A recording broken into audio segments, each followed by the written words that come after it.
Hello and welcome back to another update as we cover the latest developments throughout the front line in the Russo-Ukrainian war. We start out in the direction of Novomykhailivka, where we have two small advancements by the Russians, which were geolocated with this geolocated footage as you see on the screen right now. So with this geolocated footage, we see that the Russians have created a pincer maneuver where they're attacking from the south and from the north. And with this attack to the north, the Russians have now solidified their foothold within Novomykhailivka, creating this U-shaped position where they are attacking the flanks of Novomykhailivka while holding a foothold in the eastern outskirts. And with this northern flank under the Russian control, they can now launch additional reinforcements from the northern positions. And we'll likely see further Russian advancements in the north as they try to flank Novomykhailivka from the north. We also see the possibility of a Russian flank to the south. So with all of this, we see that there are multiple possibilities of the Russians to attack Novomykhailivka from multiple directions. And most significantly, they have a proper foothold within the town. And with this, they'll likely continue pushing through it as they try to gain control over the town, which is significant for this supply line here to the Uladar direction to the north. So with this, we see that there's continuous fighting in this section of the front line. We then move on to the Avdiivka front, where we have significant developments here as well. Most importantly is the confirmed withdrawal of Ukrainian soldiers here from the waste heap, here to the southeast of the main waste heap, which is to the northeast of the coke plant. This ash area right here is a high ground that is located to the east of Avdiivka, and it oversees the whole open field area to the east of Avdiivka.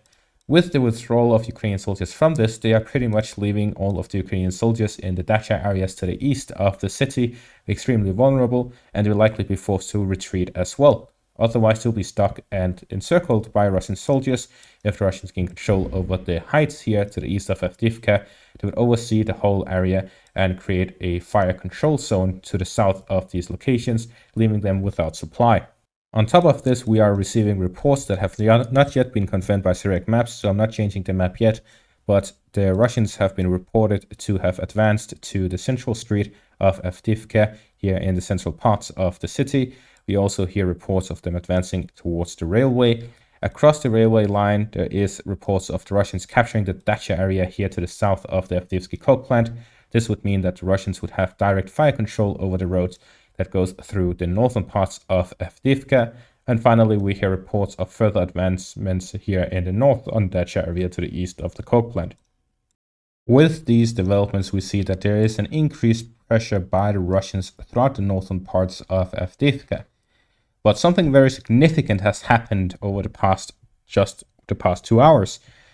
The president of Ukraine, Zelensky, has announced that he will fire Zaluzhny, replacing him with General Syrsky. The importance of this decision is significant, and it will change the whole order of the front line. The reason for this is we have to look at what Zaluzhny did, which was pretty much have a safe approach to everything, keeping forces in reserve and playing things smart. According to Russian sources, Zaluzhny was the only sensible commander of the Ukrainian forces. Syrsky is something else. There are 3 main operations he was commanding in the Battle of Ukraine since the Russian invasion: the Battle of Kiev, the Battle of Kharkiv, and the Battle of Bakhmut and Soledar. The Battle of Kharkiv, by that I mean the Ukrainian offensive here in the Kharkiv region, which allowed the Ukrainians to recapture most positions in the Kharkiv region. The Battle of Kiev is everything from the start of the invasion until the Russians withdrew from the Kiev and Sumy areas. Finally, we see the Battle of Bakhmut and Soledar. General Syrsky is someone who is very hot-headed in the sense that his go-to strategy is brute force. He decides that everything needs to be poured into the sole purpose of doing whatever Zelensky commands him to do, which in the case of Bakhmut was to hold Bakhmut at all costs. This is what led to Bakhmut being called the meat grinder, because so many soldiers were lost in those battles. And here's some things the Ukrainian soldiers who were under his command talk about and say about the Battle of Bakhmut. We have these comments by Ilya Ponomarenko and Ukraine Battle Map. Sacking Zaluzhny and replacing him with Syrsky is not a new approach. Sorry. Ukraine Battle Map says, this entire thing is a horrible decision, no matter how good they want to make it look on social media. Julian Rybke says, General Syrsky stands for fallen fortresses, bloody frontal attacks, and many strategic misjudgments. Above all, he stands for unconditional loyalty to President Zelensky. It will be interesting to see what this means for the battlefield. Syrsky, Russian forces in Bakhmut semi-encircled. You may remember that article, because I sure do.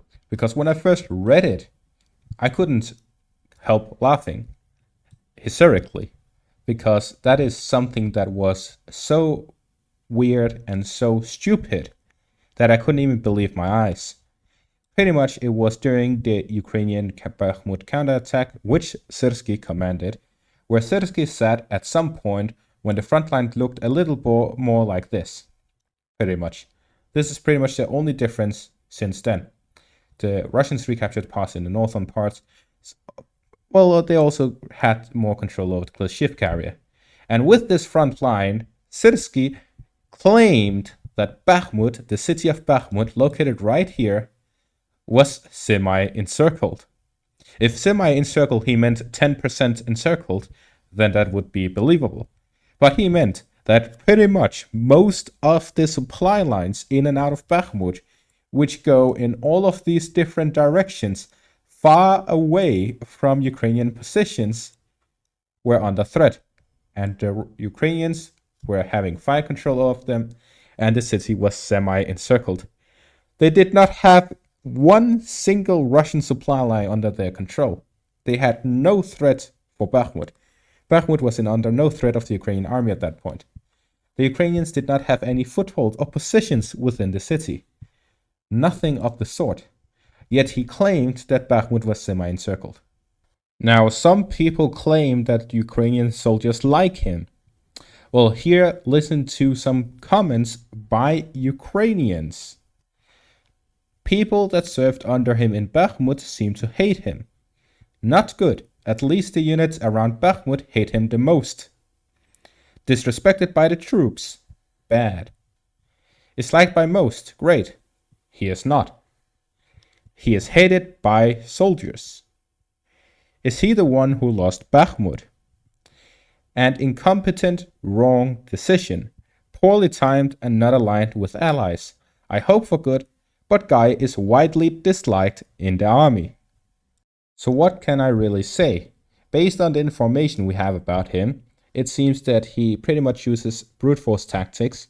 He sends human waves across the front line to try and recapture positions. He's probably the one who commanded reinforcements to go to Avdiivka.